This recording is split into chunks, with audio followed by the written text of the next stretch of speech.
Hey guys, welcome back to my workshop. If you're new here, I'm in the process of turning this Tuff shed into my dream workshop. In the last video, I did a tutorial on how to install this tongue and groove board on the ceiling, and in this video, I'm going to walk you through how to whitewash and the different techniques that I use to achieve this beautiful finish. Check out the description below for links to the tools I used for this project. Let's get into it.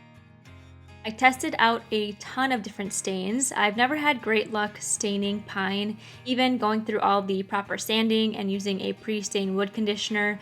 Darker colors tend to still be blotchy, so I decided to keep things nice and light and stick to a whitewash. I did test a whitewash stain called Antique White by Varathane, and it looked great, but they only sold these small quart-sized cans, so I decided to make my own whitewash with white paint. The paint that I'm using is just a flat white paint from Benjamin Moore. They recommended this Ultra Spec 500. I'm using a ratio of 1 part paint and 1 part water. I'm trying out a few different techniques here on the same unsanded tongue and groove board that's on the ceiling. To apply the whitewash, I'm using a large whitewash brush. For these first two boards here, I applied the whitewash and then wiped it off right away with a clean rag.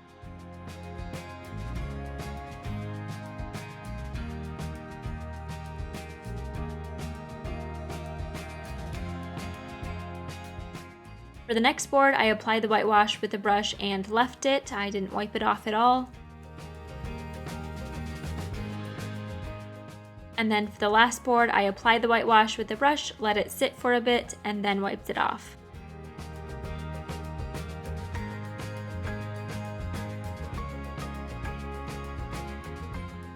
I definitely recommend the first technique of brushing it on and then wiping it off right away. This leaves a nice soft finish without any harsh brush strokes.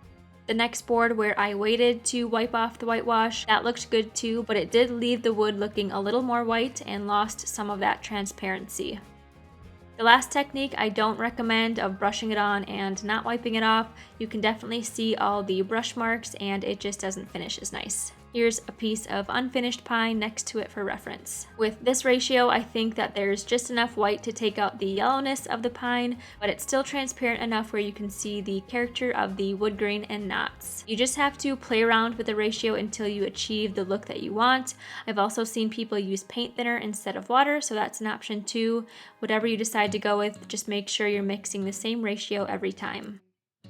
If you are whitewashing directly on your walls or ceiling like me, you'll want to tape off fixtures and plastic off anything you don't want to get paint on. If you're working on the ceiling like me, you're going to have a lot of drips, so be prepared for that. It would have been 10 times easier to whitewash the boards prior to installing them, and I know I'm going to get a lot of comments on this, but if you're going to do this, you need to have enough space to store all of the boards while they dry. We were mudding drywall and doing other things in the workshop, so we just didn't have the space for it. Applying the whitewash directly on the ceiling just made sense for our situation. It may be a bit more inconvenient working up high, but to be honest, I think it saves time applying it this way.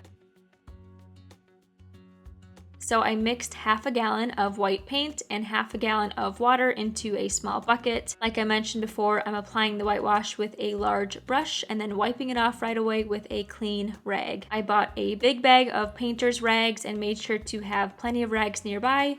You'll want to switch out your rags often to wipe off the excess whitewash.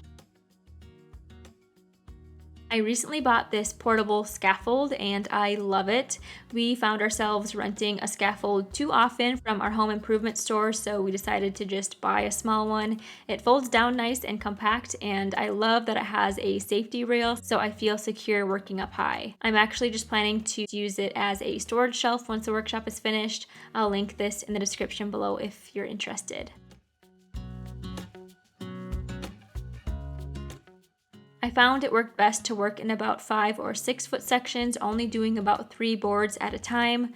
I didn't want the whitewash to sit for too long before wiping it off, so working in smaller sections like this worked best. I also found that it worked best to only work within the same 3 or 4 boards going all the way down. If I overlapped any dried whitewash, then you could see white lap marks. To prevent lap marks, I only did a few boards at a time and worked fast through each row to maintain a wet edge.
My arms and shoulders and neck were definitely burning through this entire application, but I made it through the whole ceiling.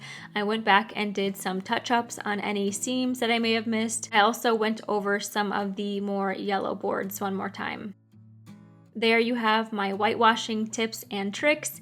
In the next video, I'm going to be spraying on a coat of polyurethane to protect the ceiling and to give it a tiny bit of shine.